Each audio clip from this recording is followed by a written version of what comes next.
Merci à vous. Alors, bonsoir. Je dis bonsoir parce que là, on est à 20 heures au Maroc. Alors, c'est avec un grand plaisir déjà de vous joindre. En fait, c'est avec un grand plaisir, voilà, de faire part en fait de ce colloque. Et voilà, j'interviens aujourd'hui devant vous pour présenter notre communication intitulée. Vous pouvez passer en fait les titres.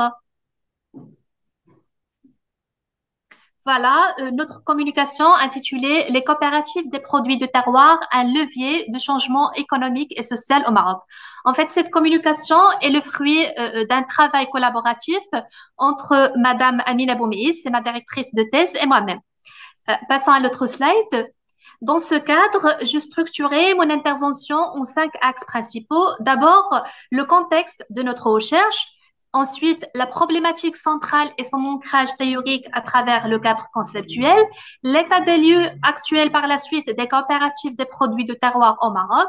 En quatrième lieu, l'analyse des apports socio-économiques de ces structures. Et enfin, il s'agit de présenter à la fois les apports, les limites et les perspectives de notre recherche.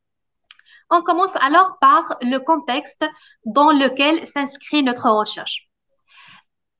On constitue en fait des formes d'organisation productive qui réconcilient à la fois le social aussi bien que l'économique et qui allient l'esprit d'entreprise à l'engagement pour une mission sociale. Les entreprises sociales suscitent un véritable engouement ces dernières années auprès des pouvoirs publics et aussi bien que du milieu académique.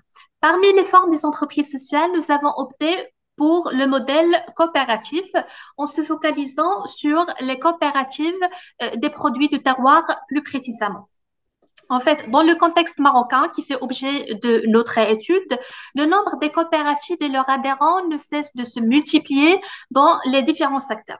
En fait, les coopératives marocaines des produits de terroir représentent un modèle exemplaire d'entreprise sociale dans la mesure où elles allient entre rentabilité économique et impact sociétal. En regroupant des petits producteurs, souvent des femmes et des jeunes en milieu rural, et leur permettent d'accéder à des revenus plus stables et équitables, tout en préservant des savoir-faire ancestraux qui sont liés voilà, aux régions de leur origine. Que ce soit de la production d'huile d'argan, de safran, de miel ou bien d'autres, ces structures jouent un rôle clé dans la lutte contre la précarité et l'exode rural en créant des emplois locaux durables.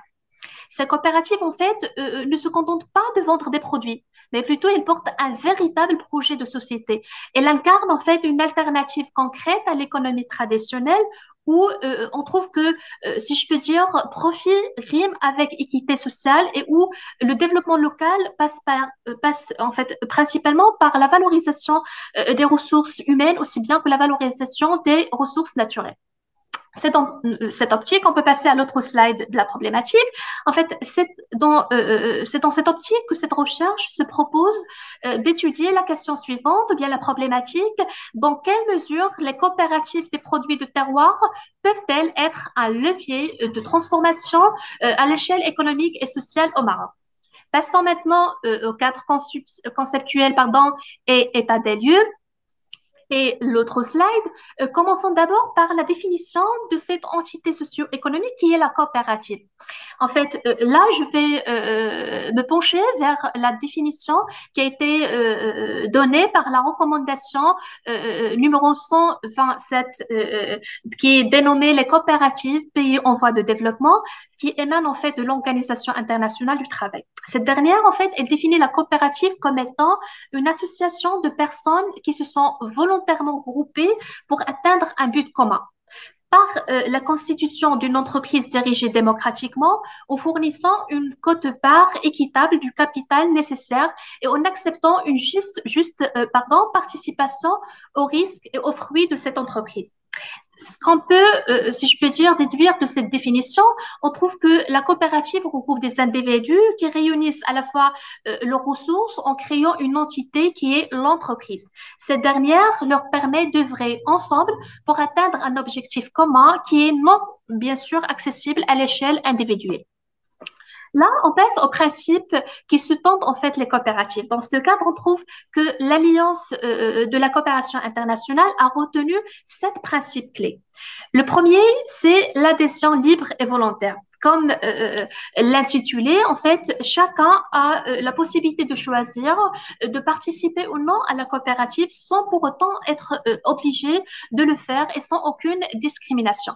Le deuxième principe, là, on parle du pouvoir démocratique exercé par les membres. Ceci dit, que les membres, qu'ils soient hommes ou femmes, disposent des mêmes droits de vote. Ceci dit, que les membres sont placés, si je peux dire, sur le même pièce, plutôt pied d'égalité, mis à part leur poids économique ou bien leur contribution financière dans la coopérative. Le troisième principe, c'est voilà la participation économique des membres.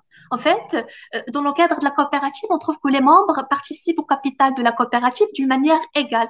Le capital, c'est un patrimoine collectif et les dividendes sur les gains sont distribués en fonction de degré de participation des membres, en fonction en fait du travail, voilà, des membres dans l'activité économique de la coopérative. Passons au quatrième principe qui est l'autonomie et l'indépendance. Cela signifie la coopérative, en fait, c'est une organisation qui est autonome, autogérée par ses membres en toute indépendance. Et puis, le cinquième principe qui est l'éducation, la formation et l'information. En effet, cela indique que les coopératives fournissent à leurs adhérents à la fois l'éducation, aussi bien que la formation nécessaire pour pouvoir participer réellement au développement de la coopérative. Et puis, le sixième principe qui est la coopération entre les coopératives. En effet, dans le but d'élargir l'impact des actions réalisées, aussi bien que de renforcer davantage le mouvement coopératif, les coopératives, en fait, mutualisent leurs efforts et s'engagent dans des collaborations, que ce soit à l'échelle locale, nationale ou bien internationale. Et finalement, il y a le septième principe qui est l'engagement envers la communauté. Les coopératives font preuve d'une certaine redevabilité envers leur communauté, envers leur entourage, dans la mesure où elles expriment à leur égard une responsabilité sociale, aussi bien qu'un engagement moral.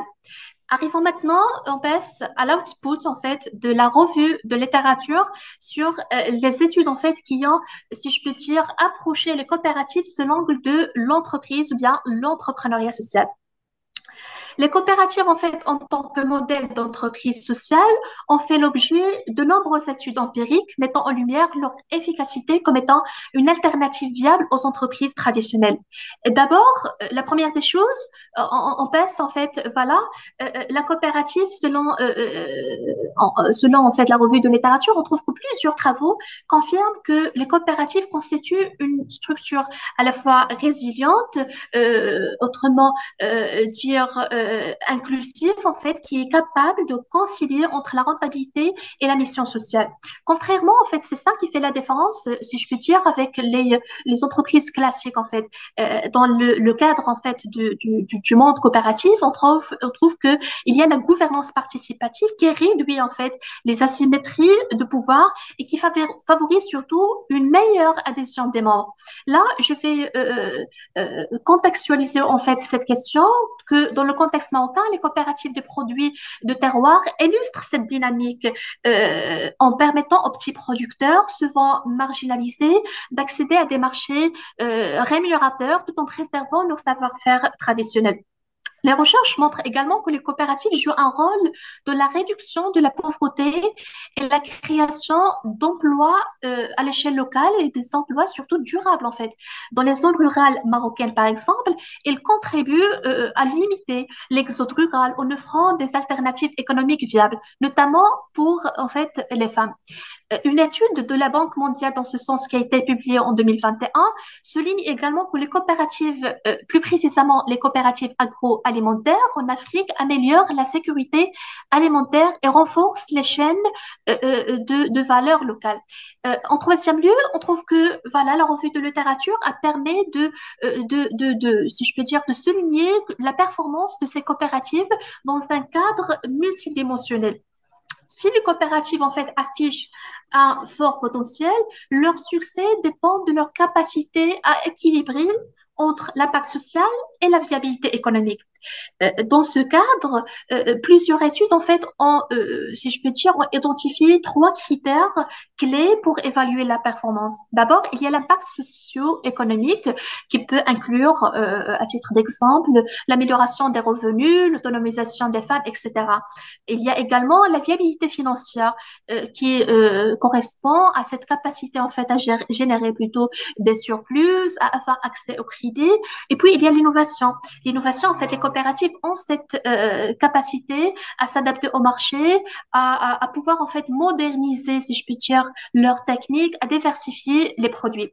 Ceci dit, que cette revue de littérature en fait confirme que les coopératives, lorsqu'elles sont bien structurées, constituent une forme robuste d'entreprise sociale. Malheureusement, leur durabilité, la littérature en fait prouve que la durabilité elle est conditionnée par un accompagnement en formation, un accès au financement et surtout en fait une innovation organisationnelle. Passons au slide suivant. Si en fait on se focalise sur les coopératives des produits de terroir, comme j'ai mentionné précédemment, une définition de ces produits s'impose.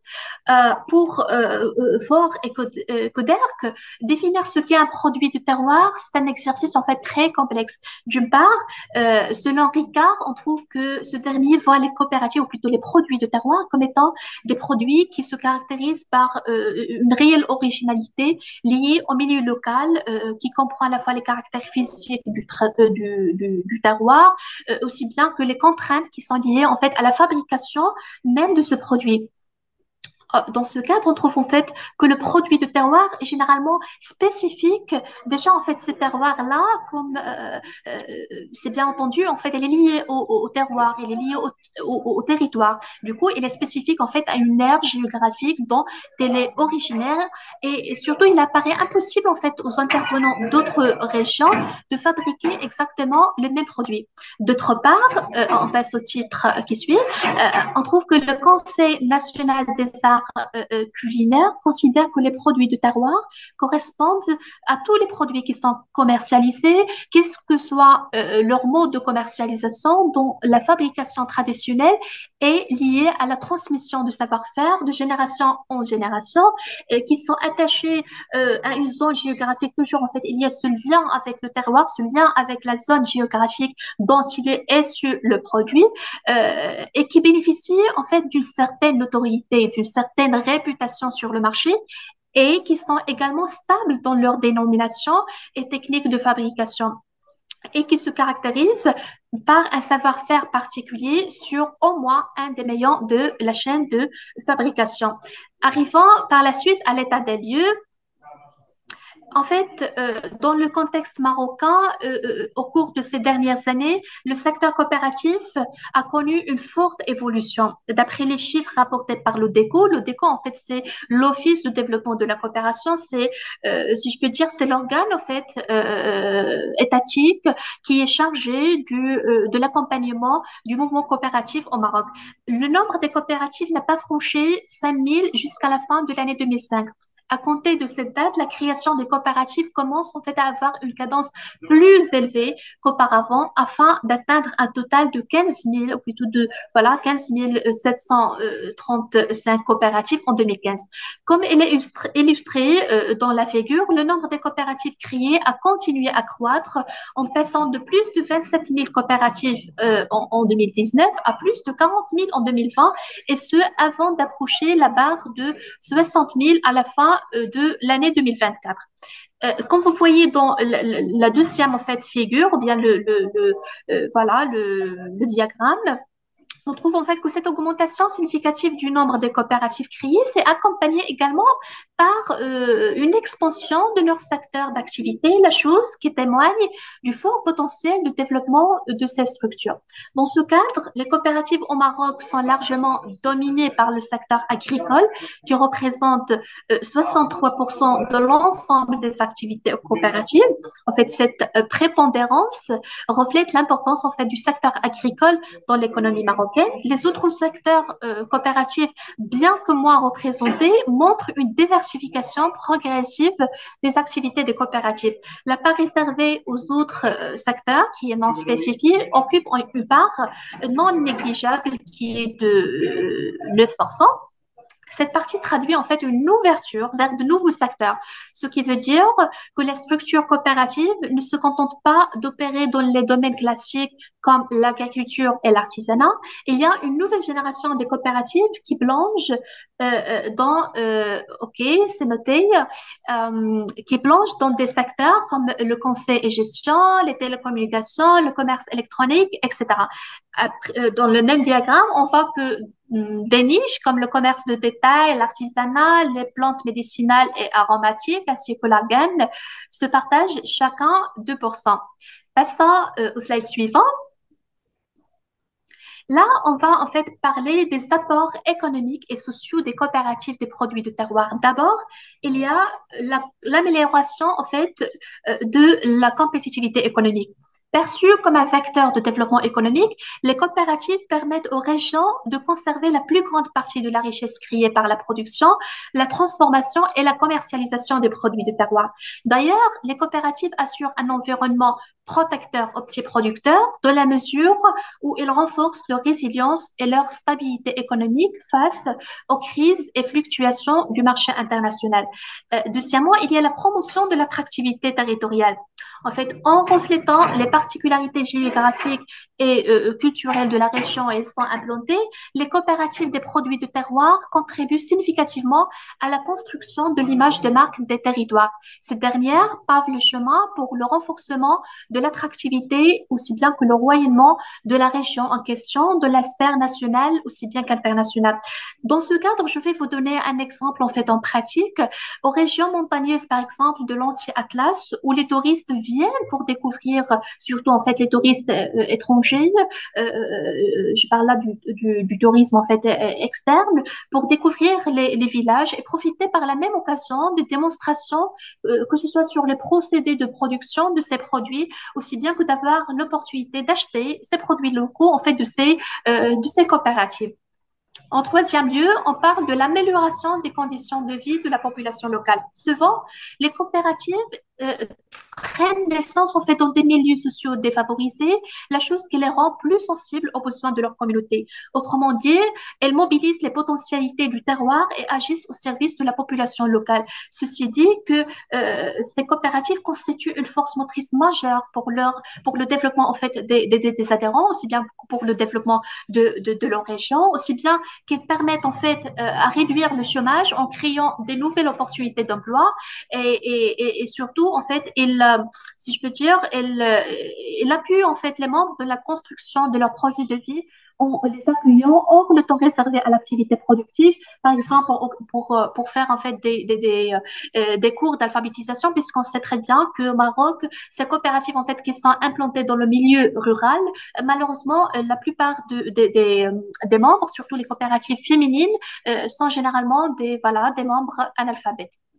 Et en quatrième lieu, il y a le renforcement de la solidarité communautaire et l'identité culturelle.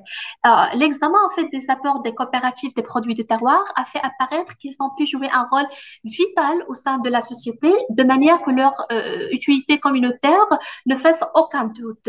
L'adhésion en fait des individus aux entités coopératives traduit un certain niveau d'engagement dans la mesure où ça demande en fait un respect, une certaine présence dans les actions menées avec la collectivité.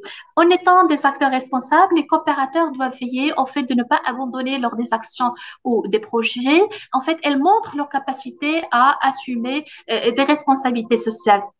Passons, si je peux dire, au dernier, avant-dernier en fait slide. Là, je vais parler en fait des apports là, je vais aborder brièvement puisqu'il me reste qu'une minute. Des apports économiques, en parlant en fait des apports plutôt de notre recherche, on trouve que cette recherche a permis de faire une lecture critique et synthétique de la revue de littérature. Également, il souligne les spécificités du modèle coopératif, notamment sa gouvernance démocratique. Il y a également, cette étude jette les bases théoriques pour de futures recherches en proposant un cadre d'analyse solide et en ouvrant des pistes de réflexion pour des investigation plus profonde. Passons à la limite. Voilà, comme vous voyez, cette étude en fait n'a pas a fait face en fait à cette limite-là qui est relative à l'absence d'une étude de terrain.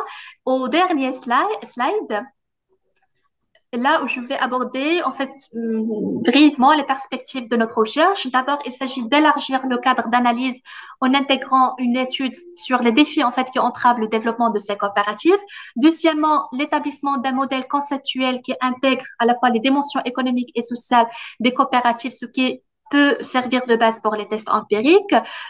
Troisièmement, une étude de terrain approfondie sera particulièrement utile pour analyser comment le modèle coopératif marocain influence concrètement le bien-être économique et social.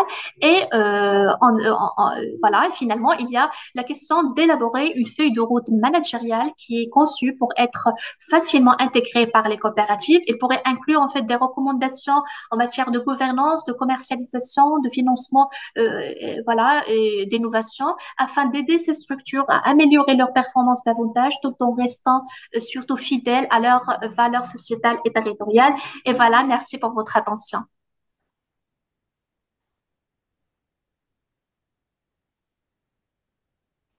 Merci beaucoup, Nadia.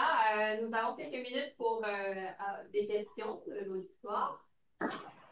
Est-ce que quelqu'un a des questions? Peut-être, Ok. Oui.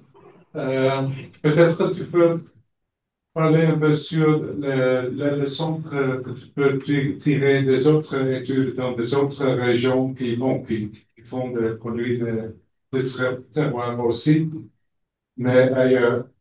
Mais peut-être Mhm. les connaissances sont transférables ou non. En fait, Si si vous permettez, je n'ai pas bien entendu la question. C'est en dessous du micro. Ah, ok. Oui, oui. Non, mais peut-être aller juste en dessous le micro, ça, je pense que. Voilà. Ben ici. Oui, les juste micro, il Ok. Euh, Quelles sont les leçons à tirer des études ailleurs, hein, des autres pays avec le propre produit de terroir? D'accord. Alors, Sont ce type de connaissances transférables peut-être? Ça d'accord. va? Alors, en fait, oui, oui, j'ai bien entendu. Ok, Alors, en fait, et dans le merci. cadre merci à vous. Alors, dans le cadre en fait de ma thèse de doctorat, je suis en train en fait de faire une étude en fait de benchmarking entre les produits en fait les coopératives de produits de terroir au Maroc et des coopératives en fait qui sont implantées plus récemment en France en fait.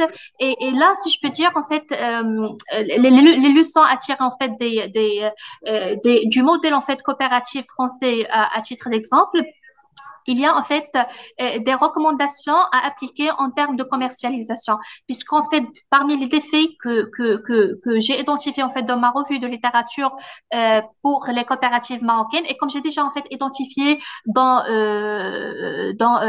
d'abord dans ma présentation, il y a en fait la majorité en fait des coopératives, malheureusement, les membres en fait de ces coopératives sont voilà des membres qui sont issus d'une part des milieux sociaux défavorisés, des membres plutôt qui manquent en fait je peux dire d'un niveau d'études en fait bien qualifié. Du coup, il y a le défi de la commercialisation par rapport à ça. Et c'est ça en fait, il y a cette différence là par rapport aux membres en fait qui ont, comme j'ai dit, que dans le modèle français, les coopératives. En fait, ce défi-là, j'ai trouvé en fait qu'il y a des formations, le fait de simplifier en fait le langage, le fait de simplifier les formations au niveau voilà, au niveau d'études, au niveau en fait voilà de ces membres-là. Du coup, ça, je l'ai évoqué en fait comme, si je peux dire, une recommandation pour les programmes en fait étatiques qui se font.